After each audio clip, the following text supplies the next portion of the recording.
Hi friends, welcome to my channel. నేను మీ రాణి cooking style ఛానల్కి మీ అందరికీ వెల్కమ్ అండి. మీ అందరూ నా వీడియోస్ చూస్తున్నందుకు చాలా చాలా థ్యాంక్ యూ వెరీ మచ్. మీరు హాట్ ఎక్కువ ఇష్టపడే వారి కోసం నేను ఈరోజు జంతికలు చేసి చూపిస్తానండి. అందరికీ తెలిసిన వంట అయినప్పటికీ ఇది పిండి వంట అందరికీ తెలుసు కదండి. కానీ కొన్ని టిప్స్ మీరు పాటించినట్లయితే దానికి మంచి టేస్ట్ వస్తుందన్నమాట. పిల్లలు కూడా చాలా ఇష్టపడి తింటారు. ఇంట్లో కొంచెం అందుబాటులో స్నాక్స్ ఏమీ లేనప్పుడు పిల్లలు మారం చేసినప్పుడు అప్పటికప్పుడు తక్కువ ఇంగ్రీడియంట్స్తో మనం ప్రిపేర్ చేసి పిల్లలకి పెట్టేయచ్చు. చాలా నచ్చుతుంది వాళ్ళకి. మీరు తప్పకుండా వీడియోని ఎక్కడ స్కిప్ చేయకుండా చూసినట్లయితే ఆ టిప్స్ ఏంటో అర్థమవుతుంది. దానికి కావాల్సిన పదార్థాలు 2 కప్పుల వరిపిండి తీసుకున్నానండి, బియ్యం పిండి. మీరు ఎక్కువ క్వాంటిటీలో కూడా చేసుకోండి. నువ్వులండి, ఇవి తెల్ల నువ్వులు అంటారు కదా, తెల్ల నువ్వులు కూడా తీసుకోవాలి. పసుపు, టేస్ట్కి సరిపడా సాల్ట్, కారం, నెయ్యి అండి. ఇది మీరు కుకింగ్ ఆయిల్ కూడా యూజ్ చేసుకోవచ్చు. నేను నెయ్యి చూపిస్తున్నాను, మీరు ఆయిల్ కూడా యూజ్ చేసుకోండి, లేదంటే డాల్డా అంటారు కదా, అది కూడా యూజ్ చేసుకోండి. ఇప్పుడు స్టవ్ వెలిగించుకొని పిండి ఉడికించుకోవటానికి ఒక మందమైన పాత్ర పెట్టుకుందాం. కొంచెం మందంగా ఉంటే సరిపోతుంది. మనం ఏ కప్పుతో అయితే బియ్యం పిండి తీసుకుంటున్నామో అదే కప్పుతో 1 కప్పు పిండికి 1 కప్పు వాటర్. నేను 2 కప్పులు పిండి చెప్పాను కదా, అందుకే 2 కప్స్ వాటర్ పోసుకున్నాను. మీరు ఏ కప్పుతో అయితే పిండి తీసుకుంటే అదే కప్పుతోనే వాటర్ తీసుకోండి. తెల్ల నువ్వులండి ఇవి టేస్ట్ మరింత పెంచుతాయండి ఐటెంకి, హాట్కి. 3 టీ స్పూన్లు వేసాను నేను. టేస్ట్కి సరిపడా సాల్ట్, కొంచెం పసుపు అండి, ఇది 1/2 టీ స్పూన్, అంటే కొంచెం వంటకి కొంచెం కలర్ రావటం కోసం.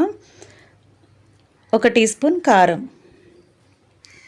నెయ్యి కానీ నూనె కానీ డాల్డా కానీ చెప్పాను కదా, అది కూడా ఒక 2 టీ స్పూన్లు వేస్తున్నాను. మీకు ఏది అందుబాటులో ఉంటే అది వేసుకోండి. ఇప్పుడు వాటర్ అన్నీ చక్కగా కొంచెం సేపు బాయిల్ అవ్వాలి.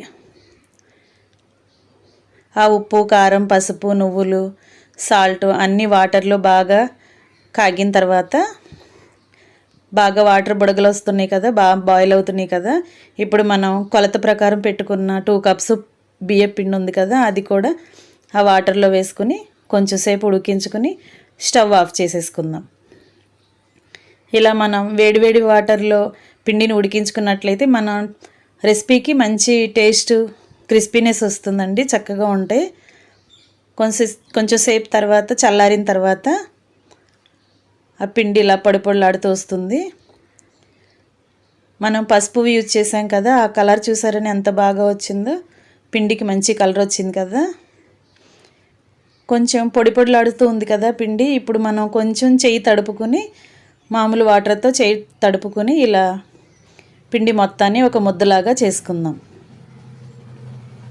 ఎక్కువ వాటర్ పోసుకోవద్దు, సరిపడా పోసుకోండి. ఇప్పుడు జంతికలు గిద్ద ఉంటుంది కదా, కారపూస చేసుకునే గిద్దలు ఉంటాయి కదా, దానిలో ఈ పిండి కొంచెం కొంచెంగా తీసుకుని ఇలా జంతికల్లాగా ఒత్తుకోవాలి. చూడండి, డీప్ ఫ్రై చేసుకుంటే చాలా మంచిగా ఫ్రై అయ్యింది. చాలా టేస్ట్ కూడా చాలా బాగుంటుంది. మీరు తప్పకుండా ట్రై చేయండి. మనం కలిపి ఉంచుకున్న పిండి మొత్తాన్ని కూడా ఒకదాని తర్వాత ఒకటి ఇలా ఆయిల్లో డీప్ ఫ్రై చేసుకోవాలి.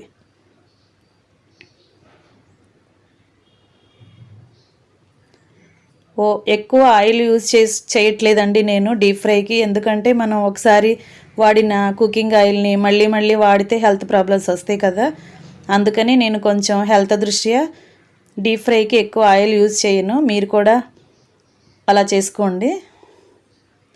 ఎక్కువ ఆయిల్ యూజ్ చేస్తే మళ్ళీ తర్వాత నెక్స్ట్ టైం మళ్ళీ అదే వాడాలి అలా 2-3 టైమ్స్ అలా వాడినట్లయితే మన హెల్త్కి ప్రాబ్లమ్స్ వస్తాయి. అందుకని ఎక్కువ యూజ్ చేయకుండా మనకి డీప్ ఫ్రైకి సరిపడా ఎంత అయితే పడుతుందో సుమారుగా అంత యూజ్ చేసుకుని మనం వంట చేసుకుంటే సరిపోతుంది. పిండి వంటలకు వాడిన నూనె మళ్ళీ మళ్ళీ వాడకూడదు. మీరు కూడా అలా తప్పకుండా ట్రై చేయండి. నా వంట కనుక మీకు నచ్చినట్లయితే లైక్ చేసి, షేర్ చేసి, కామెంట్ పెట్టండి. Thanks for watching.